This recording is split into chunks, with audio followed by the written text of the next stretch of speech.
بسم الله الرحمن الرحيم، والصلاة والسلام على أشرف المرسلين. درسنا اليوم دائما مع المنطق التعاقبي. إذا اليوم راح نشوفوا القلاب التزامني RSH. قبل ما نتكلم عن القلاب RSH وجب علينا أن نحدد الفرق بين النمط التزامني والنمط اللا تزامني. إذا النمط اللا تزامني سبق وأن رأينا أو تحدثنا عن القلاب RS. إذا القلاب RS له مدخلين، قلنا سابقا له مدخلين S و R ومخرجين الكي ونفيه كي بار. إذا لاحظوا جيدا الأمر بسيط جدا. عندما نغير في قيمة S و R المدخلين فإن التغير في كي وكي بار يكون فوري، يعني التغير فوري في المخارج. هذا نسميه النمط لا تزامني. إذا في النمط التزامني الآن، النمط التزامني عندما نغير في قيمة S و R فإن المخرج كي وكي بار لن يغير من حالته فورا، لكن لماذا؟ لأن يوجد، راح نضيف مدخل جديد نسميه H، مدخل الساعة، أو نسميه مدخل التوقيتية. إذا S و R عندما نغير في قيم S و R فإن المخرج لا يتغير إلا بإذن من H. إذا كانت H فعالة فإن التغير للمخارج يكون على ضوء قيمة المداخل SR، وعندما تكون H غير فعالة فإن SR مهما تغيرت فإن المخرج يحافظ على قيمته السابقة. هذا بالنسبة لتحديد نمط التشغيل التزامني وغير واللا تزامني. الآن مدخل التوقيتية، لاحظوا جيدا أبنائي وبناتي، مدخل التوقيتية أو إشارة الساعة تكون على النحو التالي. إشارة الساعة عبارة عن إشارة قد تكون دورية أو غير دورية على النحو هذا، على هذا النحو. إذا هذا طبعا دائما هو الزمن T، وهنا قيمة التوتر بالفولت طبعا. إذا قيمة التوتر T، لأن إشارة الساعة ما هي إلا عبارة عن إشارة كهربائية. هذه الإشارة الكهربائية لها مستوى علوي ومستوى سفلي. مستوى السفلي هو 0 فولت، والمستوى العلوي هو ما على سبيل المثال 5 فولت. هذه تكافئ المستوى العلوي H هاي، وهذه تكافئ المستوى السفلي لو. لاحظوا جيدا في الفترة الزمنية هذه نسميه مستوى سفلي. هذا المستوى السفلي. هذه الفترة الزمنية نسميها المستوى العلوي H. هذه الفترة الزمنية لاحظوا جيدا عندما يتغير أو تتغير إشارة الساعة من المستوى السفلي إلى المستوى العلوي، هذه نسميها جبهة صاعدة.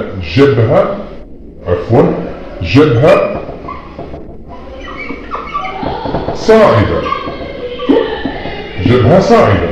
عندما يتغير، لاحظوا جيدا الإشارة عندما تغير قيمتها من المستوى العلوي إلى المستوى السفلي، يعني من 5 فولت 0 فولت، هذه نسميها جبهة نازلة.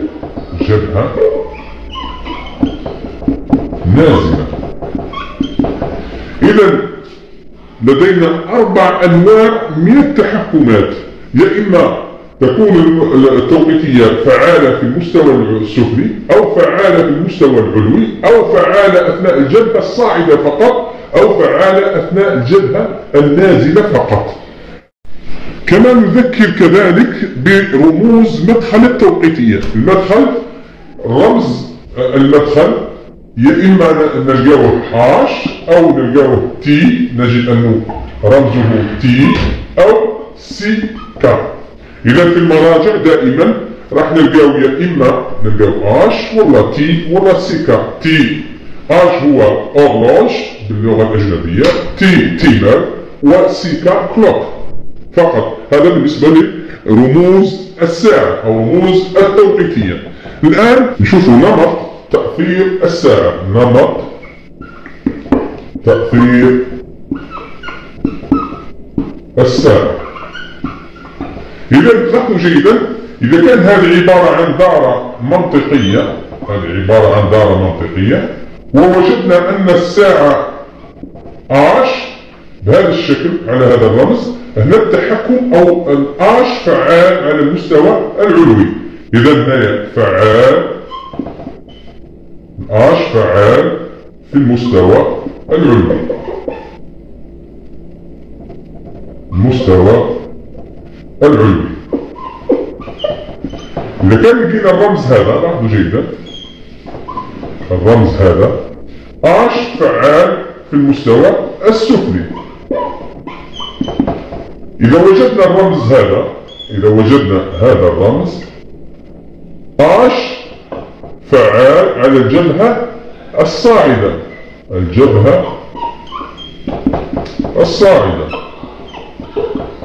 والرمز رمز الجبهة الصاعدة بهذا الشكل.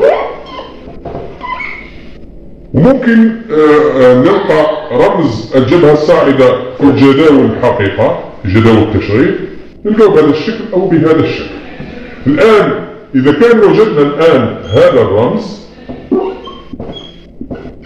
هذا عبارة عن تحكم على الجبهة النازلة،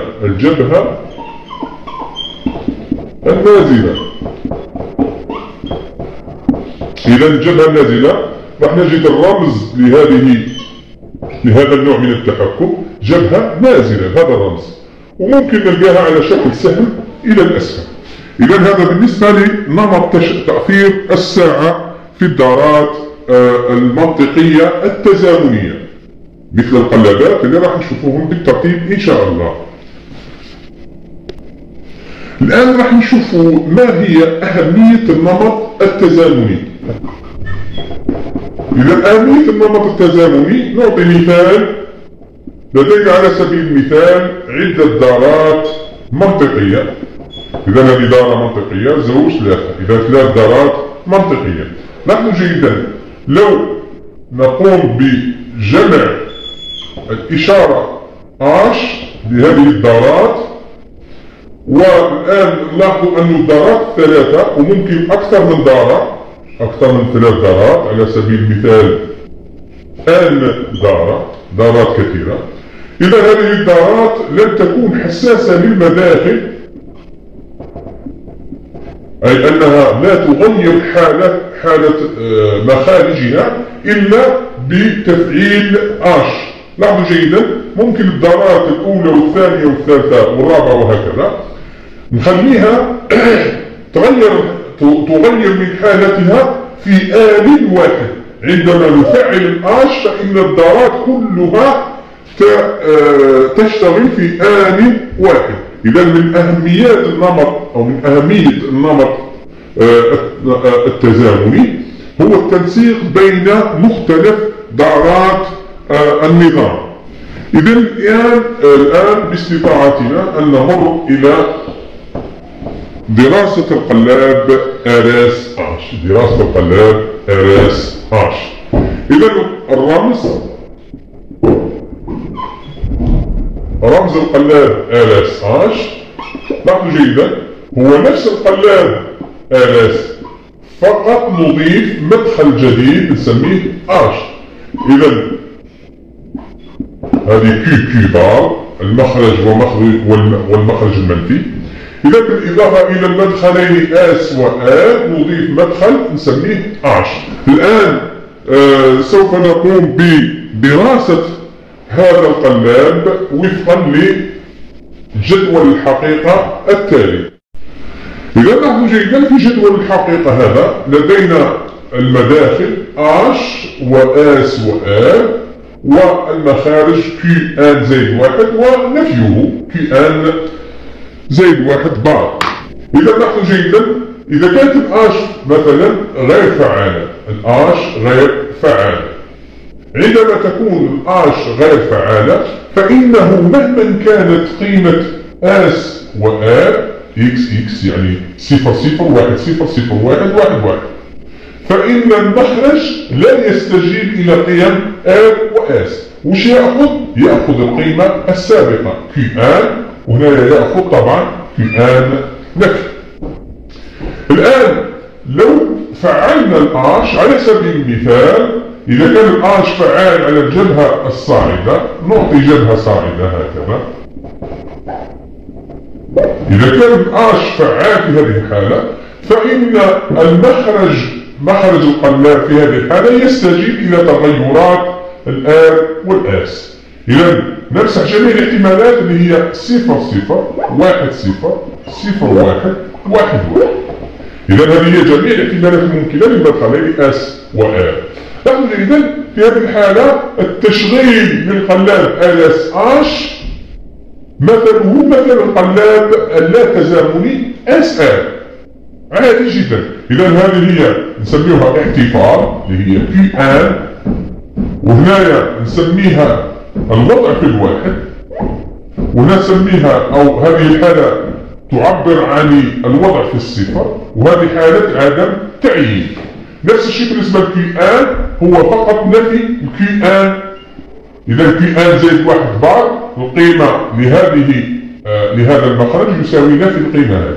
إذا هنا QN بار، هنا 1 هنا 0 هنا 0 هنا 1، وهذه الحالة ممنوعة. إذا الحالات هذه لاحظوا جيدا هذه يسموها حالة احتفاظ. لاحظوا جيدا، وكذلك هذه الحالة يسموها احتفاظ. لاحظوا جيدا هناك نوعين من الاحتفاظ: احتفاظ لأن التوقيتية غير فعال، واحتفاظ رغم التوقيتية فعال لكن أعطينا القيمتين 0 0 لآس وآر، وهذا احتفاظ في حالة التزامني أو اللا تزامني. إذا الآن هذه نسميها الوضع في الواحد، الوضع في المستوى المنطقي 1، وهذه الوضع في الصفر، الوضع في الصفر، وهذه حالة عدم تعيين ولا غير معينة نسميها عدم تعيين. يعني مش راح نعرف القيمة القيمة اللي تأخذها المخارج QN زائد 1 و QN زائد 1 بار.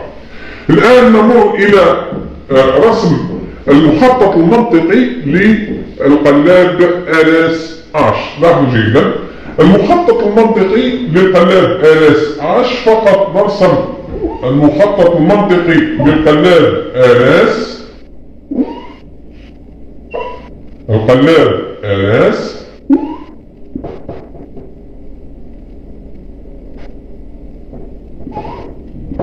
عبارة عن 4 بوابات لاوى. لاحظوا جيدا هذا المخرج Q وهذا المخرج Q بار. إذا هذه حلقة الارتداد للذاكرة، حلقة الارتداد للذاكرة. هذا القلاب أو هذا البوابة نمد فيها اس، وهذه البوابة نمد فيها A. إذا هذا عبارة عن قلاب LS. لاحظوا جيدا في حقيقة الحال هذا عبارة عن قلاب نفي A نفي S هكذا. هذا قلاب نفي A نفي S، نفي A نفي S. هذا القلاب نفي A أريد أن أذكر أبنائي وبناتي هذا القلاب نسميه نفي A نفي. عندما نعطي القيمة 1 1 تعطيني 1 1. هناك رسم منطقي أو مخطط منطقي للقلاب RS باستعمال بوابة أو باستعمال البوابات لا أو البوابات لا أو نحصل على قلاب RS. سوف نواصل مع القلاب LS-H. نحن جيدا القلاب LS-H فقط ماذا أضيف؟ نحن جيدا هذه بوابة لاوى قمنا باستعمالها لنفي القيمة S، وهذه البوابة كذلك قمنا باستعمالها لنفي القيمة R. لاحظوا جيدا الآن لو أضفنا مدخل جديد قمنا بفصل مدخلي البوابة لاوى العلوية والسفلية، وجمعنا المدخلين وأدخلنا متغير جديد نسميه آش. لاحظوا جيدا الآش هذا أو المدخل هذا ماذا يفعل الآن؟ يقوم بحجب عندما يكون غير فعال بحجب الآس والآن عن القلاب نفي آل نفي آس. هذا القلاب نفي آل قلنا نفي آس، إذا هذه نفي آس وهذه نفي آس. لاحظوا جيدا عندما يكون الآش غير فعال مهما كانت قيمة الآس والآل فإن المخرج هنا يساوي صفر صفر. إذا لاحظوا جيدا صفر صفر صفر صفر تعطيني هذه القيمة الوضع أو وضعية الاحتفاظ بهذا القلاب. في حقيقة الحال هو القلاب نفي آل نفي آس. إذا كانت فعالة هذه، إذا كانت فعالة تولي واحد، إذا هنا واحد هنا واحد، فإن آس لاحظوا جيدا نناقشها بالشكل الآن آس وآل آس وواحد تساوي آس تنفى تعطيني آس بار، آل وواحد تعطيني آل تنفى تعطيني آل بار. إذا هنا القيمة اللي مدها الآس تخرج لي النفي تاعها، والقيمة اللي مدها الآل تخرج القيمة النفي تاعها. إذا هنايا هذا نسميوه قلاب تزامني آس آش. هذا المخطط المنطقي للقلاب التزامني آس آش. لاحظوا جيدا سوف نجري مثال. نأخذ على سبيل المثال القيمة هذه في المخطط المنطقي. إذا في المخطط المنطقي نأخذ القيمة هذه.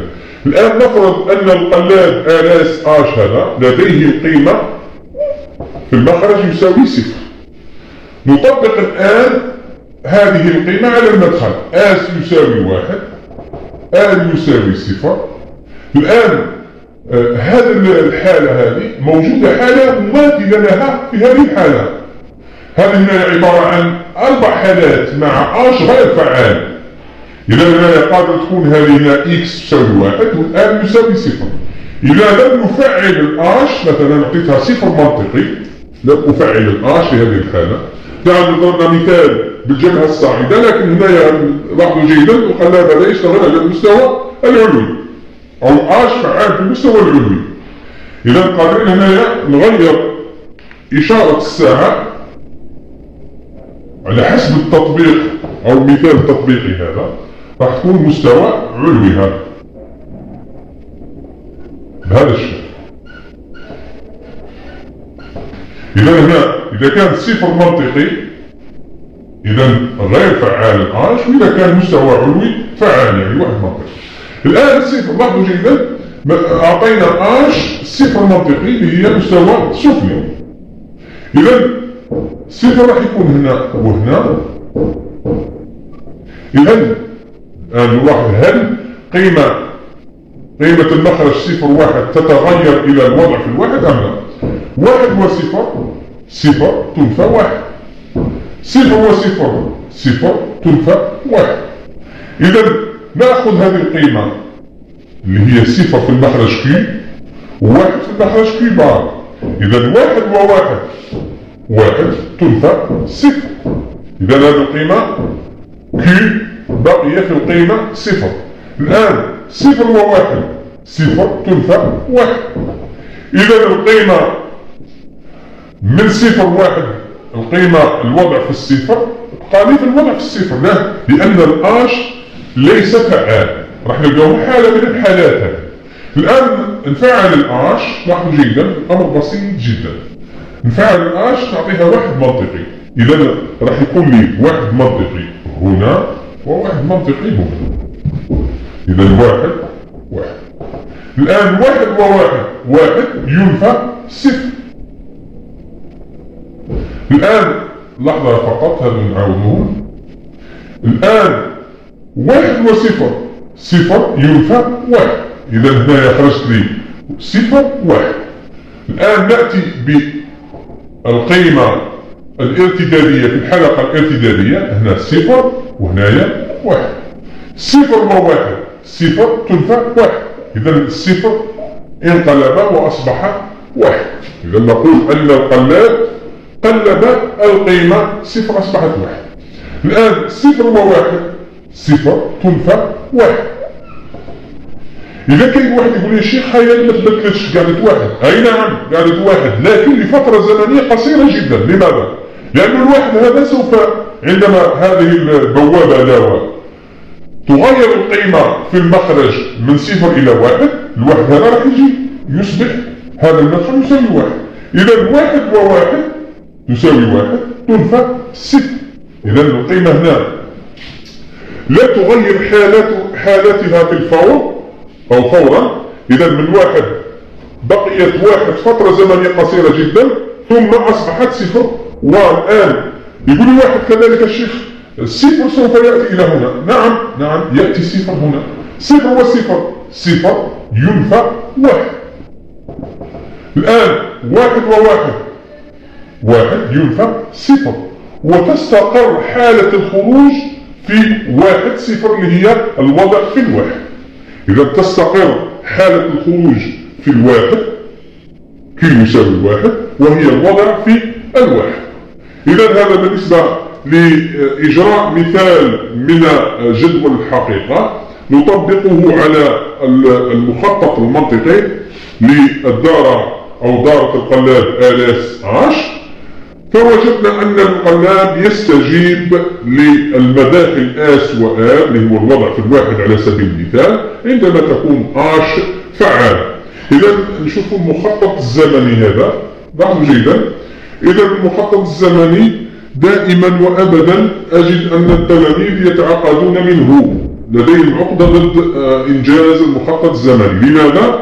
لأن المخطط الزمني يتطلب منك تنسيق بين القيم مختلف القيم في آن واحد وبين القيمة السابقة والقيمة الحاضرة. يجب أن نحدد القيم اللحظية لكل تغير من تغيرات المداخل بما فيهم الآش والآس والآن. لاحظوا جيدا هكذا نقوم برسم خطوط متقاطعة عمودية تبين فترات الزمنية التي تتغير فيها المداخل جميعها.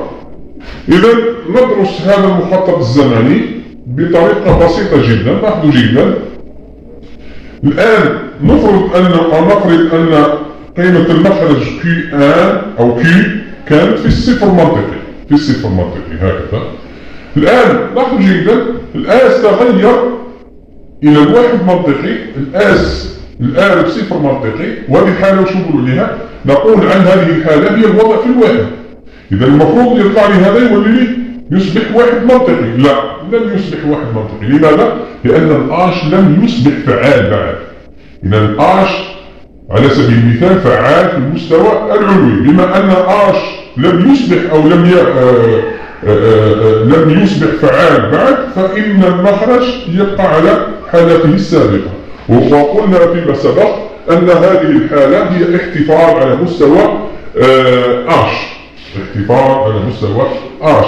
الآن مباشرة عندما نفعل الآش لاحظوا جيدا عندما نفعل الآش ونجد أن الآس بواحد وآل بصفر، هذا الوضع في الواحد. إذا الآن المخرج يأخذ القيمة المنطقية واحد منطقي. الآن الآس أصبح صفر منطقي والآل بصفر منطقي والآش ما زال فعال، لكن هذا المدخل أو هذه القيمة من مداخل آس آل نسميها الوضع في نسميها حالة احتفاظ على مستوى المداخل آس آل. آش فعال لكن آس آل في حالة احتفاظ. الآن يكمل المخرج Q في القيمة في الواحد منطقي. الآن نفس الشيء الآس والآل صفر والآش غير فعال، كذلك نكمل في حالة احتفاظ. الآش غير فعال والآس آل مهما كانت القيمة تاعها فإن الكي يأخذ حالة احتفاظ أو يكمل في حالة احتفاظ. الآن آس طلع كذلك واحد والآل مازال في الصفر، الآش ليس بفعال، كذلك تكمل عملية الاحتفاظ. الآش غير فعال نكملوا في حالة احتفاظ. الآن الآس بواحد والآر بواحد، هذه الحالة والتوقيتية فعالة، هذه الحالة نسميها حالة عدم تعيين. لكن في حالة القلاب اللي رسمناه بالمخطط المنطقي ذو أولوية للواحد، ذو أولوية للواحد. إذا يكمل لي في الواحد المنطقي، لاحظوا جيدا، يكمل في الواحد المنطقي. إذا واحد هي حالة عدم تعيين. لكن في حالة القلاب اللي كنا راسمينه هو عبارة عن قلاب بالبوابات لا وهو قلاب في حقيقة الحال لا في آر لا في آس. هذا القلاب ذو أولوية للتشغيل يعني للواحد. إذا يكمل في الواحد. الآن آس بصفر، الآن بواحد، التوقيتية فعالة، هذا سميه الوضع. هذه الحالة نسميها الوضع في الصفر. الوضع في الصفر. إذا يصبح القلاب يأخذ القيمة صفر منطقي في المخرج لأنه الوضع في الصفر. الآن كمل الآس في الصفر والآن كمل في الواحد، أصبحت التوقيتية غير فعالة. يكمل القلاب الوضع أو في وضعية الاحتفاظ. ما تقولوليش هذه كذلك وضع في الصفر، لا، هي حتى وضع في الصفر هو أصلا كان في الصفر، لكن الحالة هذه نسميها احتفاظ لأن التوقيتية غير فعالة. إذا يكمل في الصفر. الآن الآس رجع للصفر الآس قصفر والآن رجع للصفر. هذه الحالة احتفاظ، وفوقها كذلك التوقيتية غير فعالة. القلاب المخرج القلاب يكمل في حالة الوضع أو حالة الاحتفاظ. إذا نقدر نسمي هنا الحالات هذه الفترات الزمنية. إذا هذه نسميها الوضع في الواحد. هذه هنا هذه الاحتفاظ. لماذا؟ لأن المخرج مازال صفر، توقيتية غير فعالة، هذا نسميه احتفاظ. الاحتفاظ نسميه QN. إذا هذا الوضع في الواحد. هذه هنا احتفاظ QN. هذا كذلك احتفاظ على مستوى التوقيتية QN. هذا هي الوضع في الواحد ولكن التوقيتية غير فعالة. هذا الوضع في الواحد والتوقيتية غير فعالة نسميه احتفاظ كذلك. هذه هنا واحد الحالة الممنوعة. لكن في هذه الحالة ليس واحد المخرج، لا، لأنه قلنا هذه نسميها الوضع في الصفر. هذه هنا احتفاظ توقيتية غير فعالة نسميها QN. لا سميناها QN لأن القيمة هذه صفر تستمر في الصفر. هذه كذلك احتفاظ نسميها QN. أتمنى تكونوا ازددتوا فهما من خلال هذا المثال التطبيقي للمخطط الزمني لتشغيل القلاب LSH. والسلام عليكم ورحمة الله تعالى وبركاته.